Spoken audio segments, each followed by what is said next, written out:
Welcome back to the PFF NFL show. Trevor, Sikkema, Jon Ledyard here with you guys. It's a rookie review episode where we are going to talk about breakout candidates from the 2024 rookie class here in the second half of the season. We've talked a lot about the guys who have already broken out, the players that have already gotten on the field and performed well. We've talked about our midseason all-rookie team, all that good stuff. But we got another second half of the season to play.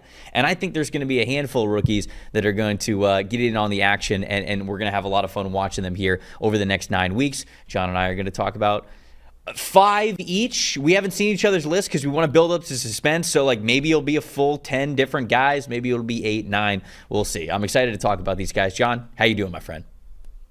I'm doing well. There was a handful of names that really stood out, and my criteria for this, Trevor, was that I didn't, and nobody that made my first or second midseason team could I consider for this. So if I mentioned them in the last show, really, then I wasn't. Then I'm not. They weren't in consideration for this list. So I tried to go deeper in an already small sample, group of players, right, just to try and pull out names that I think that were actually either bad or didn't play over the first half of the season, that will be better or play more and play well over the second half. So that was sort of my criteria for going into it. We got a lot of green going on in this show right here. You're wearing a green shirt, I'm wearing a green shirt, and you're apparently in the hills of Tuscany, recording this podcast. So, oh wait, no, it's a green screen. Oh no, you're getting exposed when we go solo shot. You're getting exposed back there.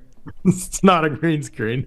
I'm on a college campus recruiting. Let's see if the internet sleuths can figure out which college campus I'm at based on the picture behind me that is in one of their quiet room walls here. Dude, I watch so many of those GeoGuessr TikToks where they just see where it's just one road, one random road on the planet, and they go oh, of course it's Africa, and it's just they just get within 2 miles, and it's we've got to be able to use this for good. This can't just be for TikTok fodder. We have to use this talent. I think they do. Good. I think the FBI uses it. They're always watching. The feds are watching. That's true. The phones are listening to you in case you guys needed any more reason to be uptight about what's going on this week. All right, so let's get into this list. We'll go back and forth for this one. I'll let you start. Who is your first breakout rookie? It's not like a top 5 order, just so everybody knows out there. We're just kind of having this conversation about guys that we really think can break out. Who do you got here as your first breakout rookie in the second half of the season? Well, he started to break out already a little bit, I think. It's been a much improved play the last couple of weeks from Johnny Newton for the Commanders. And, pre-draft, we both had him extremely high on our boards. We were I think top 10 for both of us. I actually don't remember where he was exactly in my order, but he was very high for me. And then the foot thing was oh yeah, it's a thing, but it's not that big of a deal. And then draft day, we found out it was a huge deal. He drops to the second round. He's not even one of the top D tackles taken in the beginning of the second round. So that was a concern. I think a valid one. He started the season pretty slow, honestly, even playing a 20, 25 snaps a game type of role.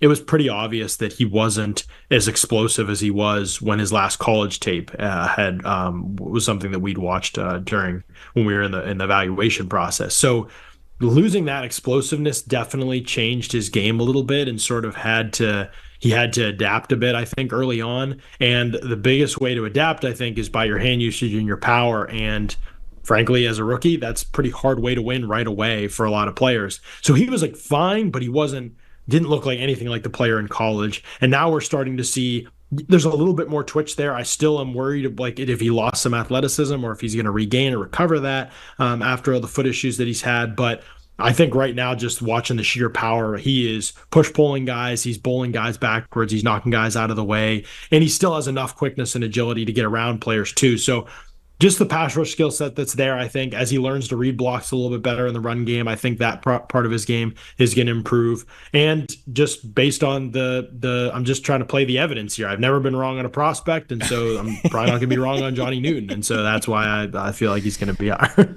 No, of course. Yeah, no, he was also my number one guy that I would have brought up because, again, he was very high on my big board. And over the last 2 weeks specifically, he's played very well. 33.1% pass rush win percentage. 2 weeks ago, he had 8 total pressures. And then this past week, 19.1% pass rush win percentage. And so he really was not getting a ton of looks. The grades were not good through most of the first half of the season, but you have these 2 weeks where he's really been able to come on, and I think that he is playing very, very well. So I agree with you completely. He is somebody who was high on our big boards for a reason. He was very disruptive while he was at Illinois. It felt like Iron Man. He played a ton of different snaps over the last 2 years, played in all situations, rundowns, pass rushing. And so I felt like it was only a matter of time before he was able to really break into a defensive interior in Washington that was established when fully healthy with John Allen and Deron Payne in there already, but Allen going down with injury sort of opens the door for him to play a little bit more, play in a more, I would say, like pivotal. And when I say streamlined, I don't mean streamlined as in like limited. I mean like he's kind of got a purpose now, right? It's not just like, okay, he's a rotational defensive lineman, let's get you in there and obviously just try to help out along this second wave of defensive linemen. Now it's like, all right, you're playing a lot more.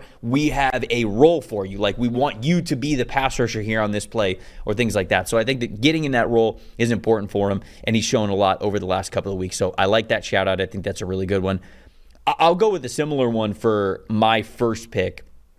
And this is another guy that I was very high on, and that's Cooper Dejean. I think that he is another one who has already sort of kind of broken out. We've seen him over the last couple of games play well, specifically over the last 4 weeks. I think he has graded well with the Eagles now as their main slot defender. He's got an 85.3 coverage grade already this season. He's played in a ton of coverage snaps over the last 4 weeks, but when I say breakout, I mean like breakout into the player that I thought was a top 10 overall pick, a top 10 overall talent, I should say, on my big board from what we had last year. So he started getting into that, but the reason why I still felt like I could still name him as a breakout player is I think that we could see even more from him. So we're already starting to see the chatter because he's gotten out there, but I think that the second half of the season, he could continue to play really, really well for an Eagles secondary that is really stepping up with these two young guys there with Dejean and then Quinyon Mitchell as well. We talked about Quinyon Mitchell as a all rookie team through the first half of the season, so it's not like he's eligible because he's already playing well. But Dejean, a little bit of a gray area because of how much he's played already, but I still wanted to give him the shout out here as somebody who I think could play very, very well throughout the second half of the year. I had him on my sort of expanded list because I wondered if he was too obvious of a pick. I just wasn't quite sure, if he was going to be, somebody that we consider for this, because he has played well really since he's played this year. I mean, he played 8 snaps, I think, in his first 3 games. And then once he got into the lineup in week 6, it really hasn't been a question. Like, he's been a really stable part. The only thing you're wondering is if, like, when teams start testing him more, is the high-end traits there for all types of coverage work from the slot. But when you watch him in the zone stuff, when you watch him attack the flats, when you watch him against the run, he just is a really smart, heady player. And I think everybody sort of questioned a little bit the fluidity coming out. Like, is he fluid enough? Is he agile enough? Can he turn? Can he cover? I think those things in today's NFL, especially for the position he's playing, which is this slot, big slot type of defensive back, I think those things tend to be a little bit overrated now because you have so much zone coverage, and these guys are really playing top down on the ball on the ball, no matter where it is, run or pass, the vast majority of the time. Now, there will be teams that get creative and attack him in different ways as the season goes on. I want to see how he responds to some of those things, especially if he's asked to do more man coverage responsibilities. But I liked him through the draft process. I thought he was clearly a corner, either inside or outside, and I'm glad that he certainly looks like one so far. And the run defense stuff too, Trevor, like that is such a big deal at this position. The run defense, the tackling, the flat destruction, we talk about that almost weekly, it seems like, on this show because of how important this position is in today's NFL. And you think about where the Eagles have been at this spot and where they were last year and how much Mitchell and Dejean have changed where this franchise is going defensively. Were brilliant picks when they happened. They were one of our top drafts, I think, for both of us last year, their class, and their classes just continues to look better and better each week. Yep. All right, so who do you got as your next guy you're bringing up? I'll stick with the corners. I'm going to go. This guy actually really struggled, so I'm going to go like deep here. Terrion Arnold for the Lions, and he struggled. Good call. Is he on your list? He's not on my list because of how much he's already played, and I didn't bring him up. But this is actually a really good candidate for this exact exercise. So I want to hear what you got to say about Arnold. Yeah, I just think over the first half of the season, he wasn't as bad as maybe the numbers, and I mean he was he was bad because of the results of a lot of plays. But if you look at the process, I think the numbers and grades we're looking at like a little bit like, oh, he's giving up a lot of penalties, which he was for sure. He was committing a lot of infractions, but it was a lot of like fixable stuff, and it was a lot of mental mistakes and errors. And I think he's a really sharp guy. People have said that about him, and so I feel pretty confident that he's going to start figuring this thing out. And I think we've already seen a little bit of that. I wasn't totally bold enough to pick somebody who's been like utter trash through 9 weeks, but I wanted to like watch and see, okay, is the light bulb starting to come on a little bit for him? And I think that it is. You're starting to see less of the infractions maybe that doomed him. I think he hasn't had a penalty since like week 4, I think, which in the first 4 weeks he had 8. So I think just by that alone, you're going to see the grades improve for sure. But I also think just in general, he was actually in position sometimes and sort of had some unlucky bounces go against him or crazy catches or things like that were happening. And I feel like his actual process was better than maybe what the results he was getting on the field would indicate. And so that with this Lions defense coming together, it seems like the pieces are clicking into place for them. They're playing a little more cohesive than they were over the first 4 weeks of the season. So I think you're going to see a pretty good second half of the season from Terrion Arnold. I think we've already seen the flashes and the reason why he was drafted and considered maybe as highly as he was. But I think you're starting to see him put that together now and eliminate some of the mistakes, and that's resulting in a lot better play across the board from him. There will always be bumps in the road for rookie corners because the game plans each week for how they get attacked are just so vastly different. But I just love his all-around game, and I think that even though there's going to be moments that make you shake your head for him, maybe even into year 2, to be honest, because I thought he was that kind of player in college even, I'm still betting on the upside and the talent that he has, and his football IQ as well to be able to become a really well-rounded player for Detroit. It's hard to play corner, man. I mean, like overall, it's a really difficult position in this game, and especially as a rookie coming in and trying to start right away as an outside corner in the NFL, it's going to come with its challenges. So I think this is a really good call out. Again, this is somebody who did not cross my mind to talk about Terrion Arnold, but I actually think it's a perfect name for this exercise specifically because of exactly what you say. You know, he struggled through the first half of the season, but even if we see a little bit better of play from him, that is going to be so encouraging going into next season and beyond. And so that even if it's marginal improvements from him, that all of a sudden becomes almost a breakout in and of itself because of sort of how excited you're going to get about Terrion Arnold moving forward. So I do really like that call out. I think that that's a really good one. This one is interesting, but I had to do it. A.D. Mitchell. I don't care who the quarterback is. The numbers tell me this guy's got to break out, man. 33.7 threat percentage. As a rookie wide receiver with Josh Downs and Michael Pittman Jr. on team, and you could even throw in what Alec Pierce has been for this team, A.D. Mitchell is still getting a 33.7% threat percentage. That's like Justin Jefferson and CeeDee Lamb, for season averages. When A.D. Mitchell is on the field running a route, they are prioritizing this player, and it hasn't worked out just because he's got a 37% completion percentage when the ball is thrown to him, but it's not like the rest of the numbers are so like he's got 2 drops on the season, but a lot of that is just he cannot hook up with whoever's passing on the ball, whether it's Joe Flacco or Anthony Richardson. The numbers just point to the fact that this guy is open. Not only is this guy open, they want to get him the football. They want to get him involved in the offense. It just hasn't happened. And it's not like if Anthony Richardson gets put back in the lineup, it's not like he's magically going to become Drew Brees and he's going to have an 85% adjusted completion percentage every single game. That's not going to happen. The accuracy issues are still going to be there. But I just think that you've got to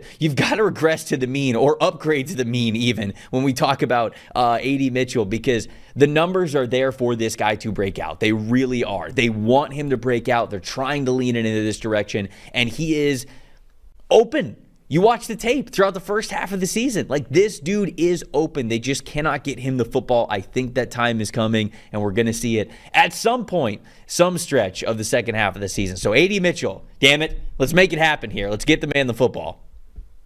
A 38.7% receiving percentage is nuts. Like, he has caught 38.7% of his targets. But if you watch the tape, and I think there's a reason why the grades, the PFF grades on him have been like pretty decent, like given the fact that like he basically has no production. He's 12 catches for 140 yards and no touchdowns this season. I think people would be like, oh man, that's such a disappointing season. Like he said, 31 targets, he's only caught 12 of them. Like, but if you watch the tape, it's like, man, he's open and these balls are like not catchable most of the time, or certainly not where they need to be. And so I mean, he's only been in 2 contested catch situations the entire season, and he hasn't caught either of those. But 2 is such a small sample size; like is not necessarily indicative of the fact that he won't catch them moving forward. It's not a big enough sample size to indicate that to us. So, this is a good one, Trev, because this is a real deep pull. Like this one, I think is like requires a lot of faith to believe, just because we are at half a season and he has 38 yards is his highest in a game this season. So requires a lot of faith. I definitely love where you're coming from on this one. I might believe this one when I see it. I believe it. I believe. I won't give up on the talent. I can't give up on the talent. That's what I can't do. Before we get to your next name, best part about football season, guys, it's checking out the post-game stats. You know, whether or not Adonai Mitchell had more than 10 yards in a single game or not, you know, whether a quarterback had more than 350 yards passing or not. If you think that you know what's going to happen before kickoff, if you know how to predict Adonai Mitchell's breakout performance, 1, hit me up. 2, you got to check out Pick 6 from DraftKings, an official daily fantasy partner of the NFL. Download the DraftKings Pick 6 app now. Select between 2 to 6 players and just choose whether they will have more or less of a single stat. That is it. It is that simple. For all the first-time Pick 6 players, you can check this out. New customers, you put $5 on the line on your first Pick 6 set. You get 50 in Pick 6 credits. You can download the new DraftKings Pick 6 app now. Use the promo code PFF, that is promo code PFF, for new customers to play $5 on your first Pick 6 set, and then you get those 50 in Pick 6 credits. There's all sorts of different combinations. You can do same game stuff. You can do different game stuff. You can do wide receivers from running backs, quarterbacks. You can bundle it however you want. It's really cool every single week to go check the lines, because sometimes you'll look at it, and we know you guys are smart. You could see, you know matchups. You could see something and be like, no, that's way too high. That's way too low. And of course, if you combine it with a PFF Plus subscription, then you can get some extra edge data when it comes to betting on the right side of things. So, hey, only on DraftKings Pick 6 is how you play this. The crown is yours. If you've got a gambling problem, call 1-800-GAMBLER. Help is available for problems with gambling. Call 888-789-7777 or visit ccpg.org in Connecticut. Must be 18 plus. Age and eligibility varies by jurisdiction. Pick 6 not available everywhere, including New York and Ontario. Void where prohibited. 1 per new customer. Non-withdrawable Pick 6 credits expire in 6 months. Limited time offer. See terms at pick6.draftkings.com/promos. All right, third breakout candidate for you, John. Who do you got? Amarius Mims, tackle for the Bengals, playing right tackle now. On my list. Is he on your list? Yep, he was on my list as well. Good call. Good call. Wow, yes. you know ball. I'm very shocked. Yeah, I mean, you shouldn't be, because here's the thing, Trevor. I liked Amarius Mims coming out as a prospect, and I thought there was a lot of talent here to work with, obviously. I think everybody sort of believed that. But I think the cool thing about Mims is that there wasn't that many bad habits. And so it's just a matter of like, will he ever stay on the field? Because he hardly played in college. And so did we have big enough sample size to be able to trust that the skills we saw and the talent we saw was actually going to bear out at a higher level? And early on, there's been bumps in the road this season. I think he's been like pretty okay for the most part throughout the season. But I think lately you're starting to see a little bit more, a few more dominant reps from him. The biggest thing for him is just the guys beating him on his outside edge. And it doesn't like he doesn't have range and pass protection to be able to protect that aspect of the pocket, really. But it's right now the biggest thing is just like him undersetting and short setting guys at times. And so if he can just extend that a bit and learn to be where he needs to be in his points, I don't think you're going to see guys go through him. And I think he's got a pretty good sense of when that inside counter move's coming. He's been beaten on it this season, but I think it's just because his set points have been all off in his pass set. And so this is a different world than he played in college, where the ball's coming out so quick all the time. And this offense, it's not that easy to pass protect all the time. You know, they're spreading the field and they're ripping the thing around. And so it takes some adjustment to how guys are trying to attack you to be good in the NFL. So I don't think he's going to be like an all-pro or anything over the second half, but I think he'll solidify as the starting right tackle that they can trust going into next season. He is extremely talented. I mean, there is no doubt about it, and I think that, like your Terrion Arnold call out, like he has been able to play through the first half of the season, and it's been sort of rough at times, but it was always going to take a little bit of time for him for the injuries that he had and how he missed time at Georgia, and it was just not a lot of snaps, right? And so it was always just going to be an acclimation period. I mentioned how tough tough it is to play corner at the NFL level as a rookie. Offensive line's kind of the same way, especially when you are in the AFC North and you got to go up against the pass rushers that the AFC North has at least twice a season. So there's a lot of reason to think that the best is yet to come for Amarius Mims. Obviously, he drafted for a reason. I like this call out. He was on my list as well. So, good job showing ball there. I'm going to go back to corner for my next one. And this is a player that I liked a decent amount during last year's draft class, who I got excited about the landing spot. I wasn't sure how he was going to get playing time, but now that there's been some injuries, it feels like the path to playing time is certainly there. Kool-Aid McKinstry from the New Orleans Saints. This was a guy who, okay, he wasn't the biggest or the fastest corner out there, but he understands how to play the game extremely well. You don't really get to play corner in a Nick Saban defense early on as an underclassman, as a freshman or a sophomore, to be honest with you, unless you really know what you're doing and unless you have a high football IQ, because defensive back, as much as defense is Nick Saban's specialty, defensive back is certainly like the specialty of his specialty. So he knows these positions extremely well, and if you're not exactly where you need to be, talk about how complex a Saban defense can be and how you have to have a really good feel of when you're passing zones off and when you need to stick with a guy and when you need to sink and sit and all that kinds of stuff. McKinstry does it very, very well, and I think specifically he's good with playing aggressive styles of coverage, meaning press man, and he's very comfortable with his back to the ball. A lot of corners aren't like that when they come into the league, and he goes to a New Orleans Saints team that I felt like they were going to allow him to be pretty aggressive and stick with his style of play. Now, they had Marshawn Lattimore and Alontae Taylor and Paulson Adebo going into the season, and so it wasn't really an easy path to playing time there for McKinstry early on, but Paulson Adebo now out for the season with injury. There's been talk of maybe they're going to move Lattimore at the deadline, and I probably shouldn't have said that because it's dating when we're recording this show. But I think McKinstry, no matter what, whether they make any moves or not, is going to be somebody who's going to get a good amount of playing time for them throughout the rest of the season. The last 3 to 4 games, he missed this past game against the Panthers, had a hamstring injury that he suffered in practice, so he wasn't in the lineup. But the previous games before that, he wasn't like a total lockdown player, but the coverage grades are mid-60s, low 70s. Like, that's pretty good for a rookie, especially, getting your first starts and having your first action in the NFL where you're tested. You're obviously out there. The other team knows that you're a rookie.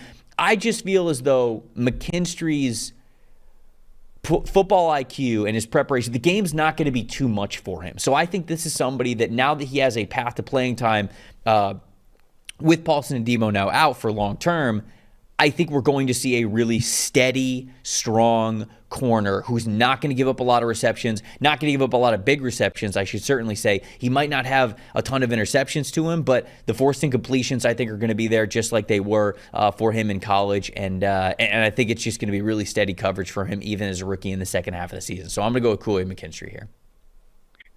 Yeah, a player I liked a lot more than I think. It seemed like he faded, right? Everybody's top 10, and going into the last year. It wasn't the same year from a, statistical standpoint, I guess, maybe might be the best way to say it. There was, I thought the tape was still really good. I did too. There was definitely moments, but that is literally the life of playing corner. I think people got a little too caught up in that and forgot about like the fact that there were traits here that were really desirable. There was coverage, skill, and ability that was really desirable. He's not been penalized yet this season, Trevor. That's pretty impressive for a rookie, given what we talked about, how challenging it is to play defense in this league. And so I really have been impressed with him when he's played this season in terms of his coverage ability.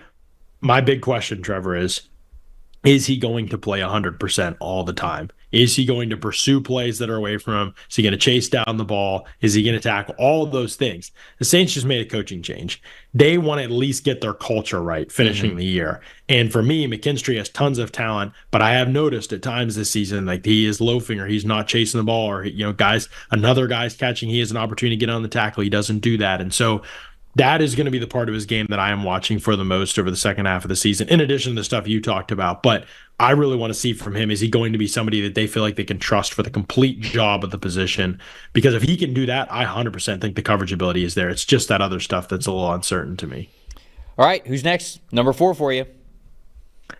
Well, you talked about this guy on the last show and surprised me because you just wanted to talk about how much you know ball to everybody else. But I didn't get a chance to talk about him. So Jaylen Coker from the Panthers, who has continued to ascend, but I think is worth highlighting a little bit more because I think we mentioned him as sort of like a also ran type of player for our midseason awards, but he was pretty fringy. I don't even know if he was in either of our top 6 receivers.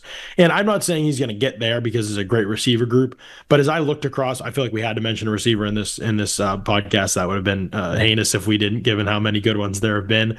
But as I looked across the board and just the receivers I thought had a chance to break out, his production's nothing amazing so far this season. 14 catches, 18 targets, 222 yards, and a touchdown. But he's got a 79.5 receiving grade from PFF. He has been unbelievable in terms of just catching everything that's been thrown his way. He's got 2 contested catches on the season. He does not have any drops on the season. He's caught pretty much everything that's been catchable thrown his way. He's forced 4 missed tackles. So the sample size is small, right? He has not been used that much this year, but we're seeing a little bit after the catch, a little bit of contested catch ability. We've seen blocking ability. This type of player is just really valuable. So I don't know that the production is going to be insane over the second half of the season for any Panthers wide receiver, but with Thielen perhaps not part of this team for the long term, this is an opportunity for Coker to be able to step up and to be able to establish himself as a top 3 receiver on the team.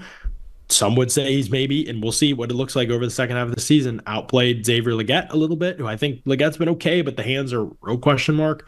And Coker just seems like reliable. When you talk about just having a place in an NFL team in a top 3 or 4 wide receiver room to be able to block and run routes the way that he does, to have his size, to have his sureness of hands, where you're talking about red zone ability, all those kinds of things.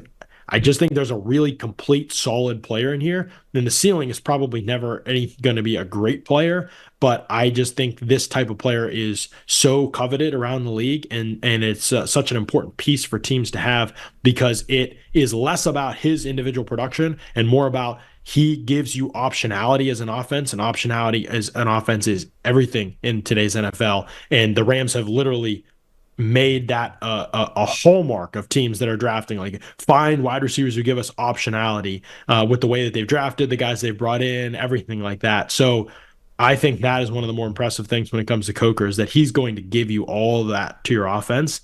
And to me, that is a very valuable piece. So I don't know that the production is going to wow anyone by the end of the year, but I think this guy's going to continue to solidify himself as somebody who can really help an NFL offense. Yeah, and the production, it shouldn't be too much of a surprise, right? Record breaker at Holy Cross. He understands how to win at the position. I think if you read any scouting report, that's going to be one of the first couple lines is like, this dude just gets it, right? He's not the fastest guy in the world, although I thought he tested decently well, if I remember correctly. And so, it's one of those things where he just gets it. He understands how to be open. He understands catching fundamentals and not dropping passes and not taking your eyes off it, what to do after the catch. Not like, oh, I caught it, now what? Like, it's just, everything is very second nature to him. He has had so much volume throughout his college football season, or throughout his college football career, that it makes sense that you go, hey, Jaylen, we need you to go in there and play. And he goes, okay. Like, it's what he's been doing for a long time. There's not just crazy projection or you hope that he's efficient or reliable. He just is. And we saw it at Holy Cross. Now we're seeing it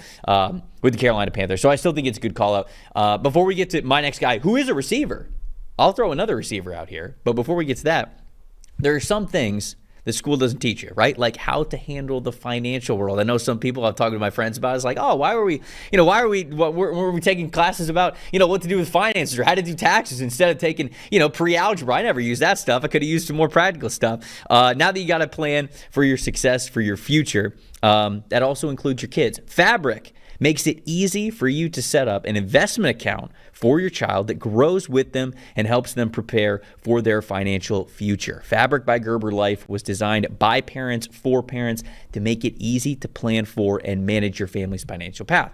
With a kids investment account from Fabric, you can start investing in your child's future today. While your kids cannot invest while they are minors, a UGMA kids investment account allows you to invest on their behalf and gives them their investments more time to grow. It's all online. Setting up an account could take you just 5 minutes, all right? You get started with as little as $1 a day and then manage your child's account to monitor their investments from there. No contribution limits, multiple tax advantages, SIPC insured up to $500,000.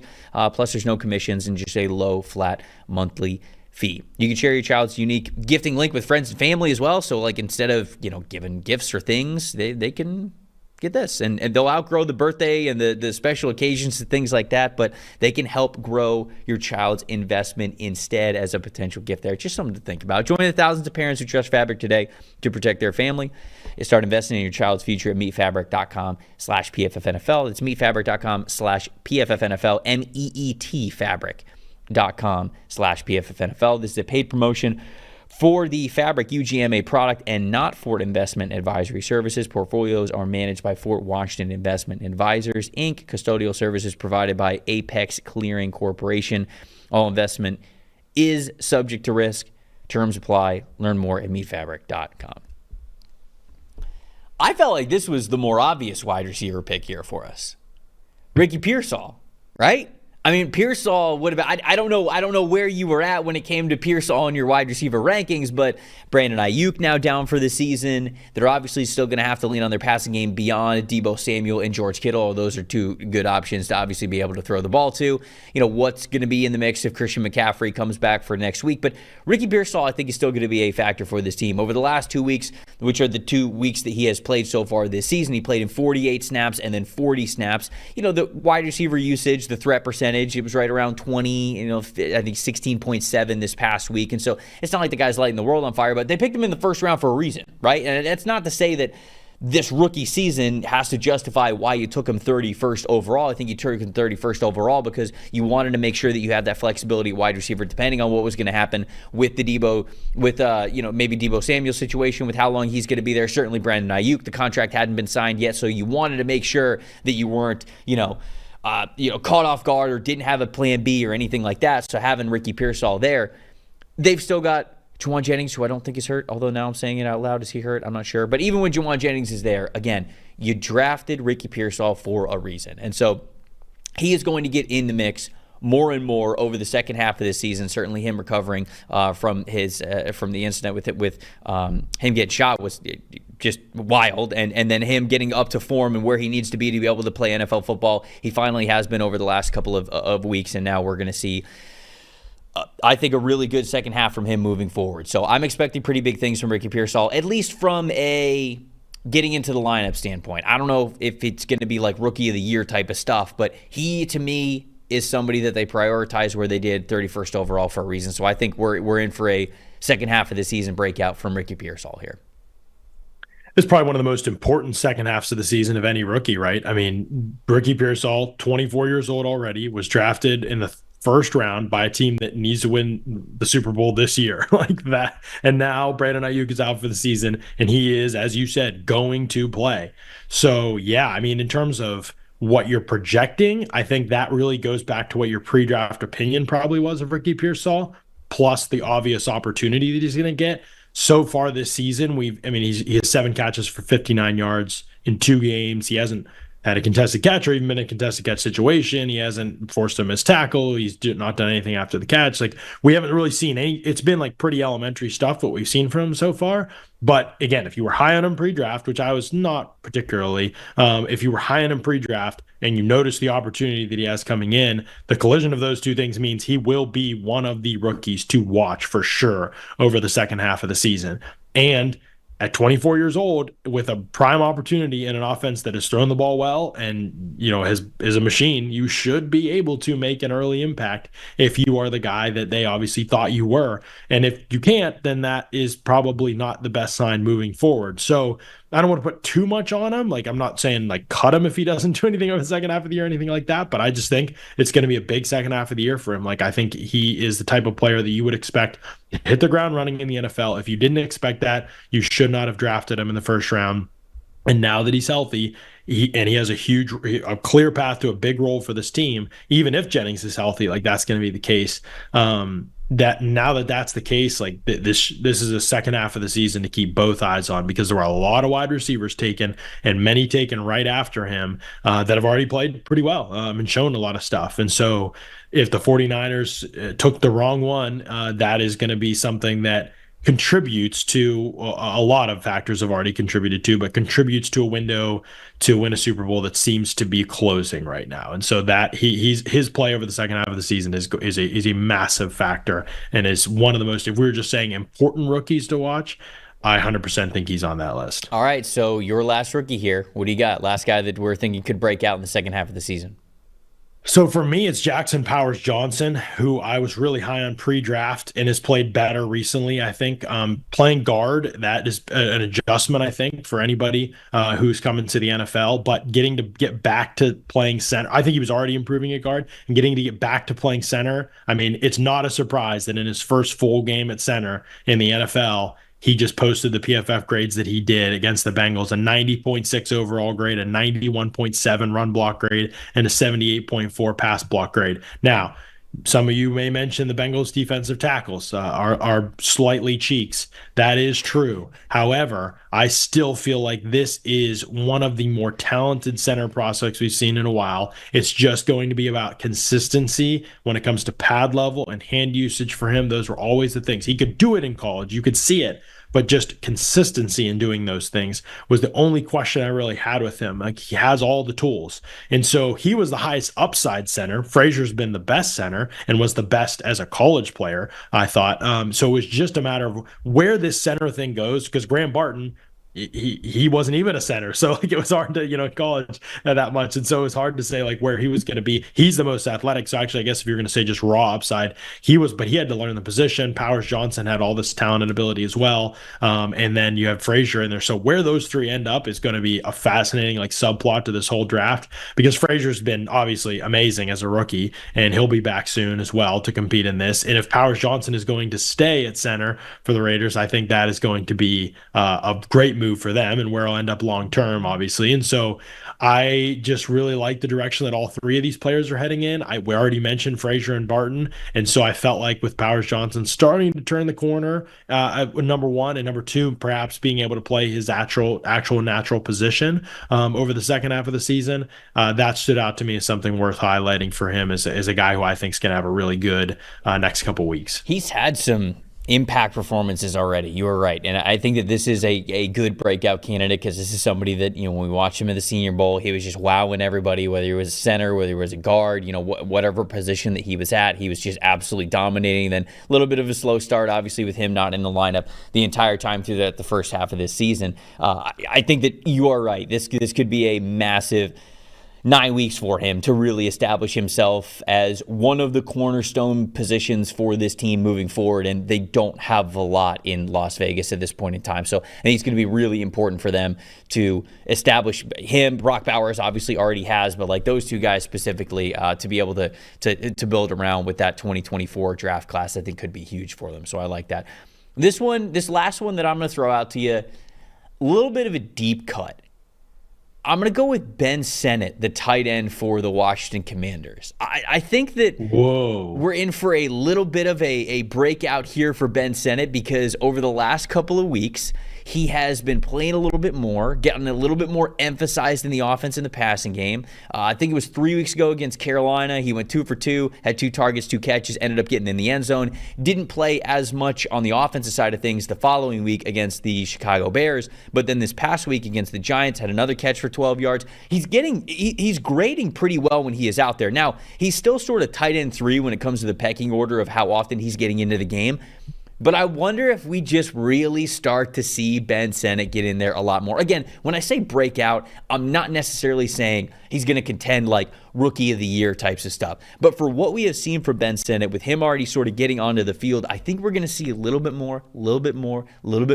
And then at the end of the season, the regular season, or certainly it looks like Washington could be a playoff team this year, do we see this rookie get into the lineup even more and even more? And then next season, we've got enough of a sample size here to say, yes, like this dude's going to be an impact player for the Washington Commanders offense. So it is a much deeper of a cut. It is not something where I expect this guy to just absolutely explode and all the national media is going to talk about him. But I look at how he is graded, specifically in the blocking categories, how reliable he has been there. He's getting a ton of special teams experience. We knew that he was going to kind of be this five-tool player that you could play in the backfield, you could play as a wingback, you could play him in the slot, you could play him attached, a lot of these things. And I just feel very encouraged by where his offensive snap counts are going and the fact that he's actually been targeted now in 2 of the last 3 weeks. So I can expect to see a little bit of a breakout here for Ben Sinnott as this Washington Commanders team continues to march toward the playoffs.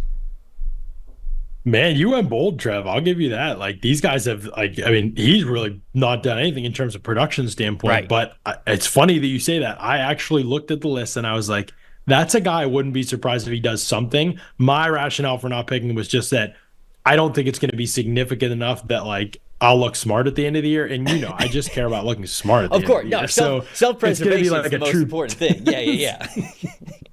This is the most coward analysis ever, but it's going to be like a true tape junkie breakout. I don't think it'll be like anybody will notice it other than probably the people who watch lots of Commanders tape and evaluate at that level. And so that he's such an interesting player because I really liked him coming out. I'm really surprised he hasn't been more involved in the passing game, but everything about the Commanders has surprised me. So maybe I shouldn't be surprised anymore, but I think that could happen over the second half of the season. We're probably talking about a guy who finishes the year with, less than 20 catches still, but the ways he's been able to contribute in lots of different facets for them, that could result in a couple touchdowns, or something like that. I could see that. He is a player that near the red zone, I would think would give you a ton of flexibility and optionality.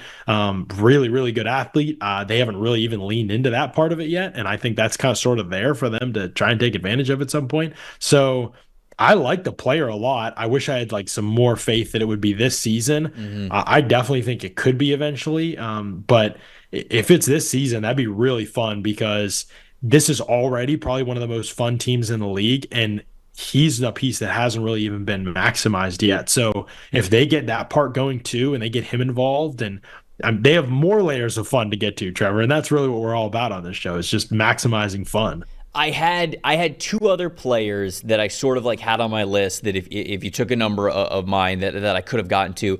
Bub Mims is one of them. Obviously we just talk about the injuries that we have. The New Orleans Saints, Rashid Shaheed's out for the year. Chris Olave just suffered another concussion. Like, I just think natural pecking order, he's going to now get into the lineup. I didn't love him as a prospect, but just from a volume perspective of somebody's now got to step up a receiver for the New Orleans Saints, I think he is a candidate to potentially be able to do that. And then the other one I'm sort of intrigued by is Malik Washington for the Miami Dolphins. Now, that one's a tougher projection. I have kind of liked when he has been in the lineup, but it really hasn't been very often. I mean, Odell Beckham Jr. hasn't really been productive for them. We know that it runs through Tyreek Hill and Jaden Waddle at the very top. So at the very, very best, Malik Washington would be like sort of this wide receiver 3 for them. But right now, that's sort of Odell Beckham Jr.'s position. So it's hard to say that Malik Washington's really going to break out, but such a productive receiver at the college level last year. He was one of the best players on the field at the East-West Shrine Bowl throughout the practices, especially. Was really kind of unguardable against almost everybody when it came to those one-on-one drills. So this is a player who I think, going back to Jaylen Coker, just understands how to win, knows volume, and when you put him in a lineup, he just goes, okay, this is just kind of what I do here. So if there are opportunities, more opportunities than what we have seen for him to step up, I feel like he can. And I wonder if when we get towards the end of the season, specifically with how this Dolphins season could go here in the second half, if they lose a handful more games and they're kind of out of it, do you see more of Malik Washington getting involved here as opposed to Odell Beckham Jr.? Do you see them invest in him more as a young receiver? So that was another one that I would just say keep an eye out for Malik Washington. And those were the guys that I had. I don't know, did you have anybody else on your list that we didn't happen to get to? I had Dejean, which we talked about. Okay. As I thought that mentioned his skill set and how that I think has really a lot of value. The other guy that's kind of a deep pull, but I mean, I think Mo Kamara for the Dolphins, the edge rusher, has not played hardly at all this season. But when he has played, there's been an impact there. one of those guys, sort of like Jared Verse, not obviously as talented, but who you look at and you're like, oh, they're not that big, but they play with low center of gravity. They pack a punch when they bull rush, and they love to go right through the chests of guys. So pressures, obviously, they get recorded. I think not all pressures are created equal is an important caveat here, but his ability to condense the pocket, I think, as a rusher is going to be valuable to them. He's probably going to play increasingly more over the second half of the season for Miami, as their season is struggling right now. Let's put it that way. He's 24 years old as well, so he's a guy that you would expect, even as a rookie, to a fifth-round pick, to be able to, when it's time for him to be on the field, for him to be able to do something and have sort of an NFL-ready skill set available. Now, it's going to be limiting to him that he's probably not anything other than a situational pass rusher in the NFL. But even in that role, I think he can have an impact over the second half of the season. So there were a bunch of names that stood out to me as guys who could like low-key produce, but he was one that I've just, when I watched him in college, I liked him. And then just seeing a couple of his rushes in the league, because there haven't been very many. I think he's only had 10 pass rushes all season. But when I have watched him, I've been like, man, this is a guy who actually can cause problems for people. I think he has a couple wins, maybe 3 wins, I think, amongst those pass rushes.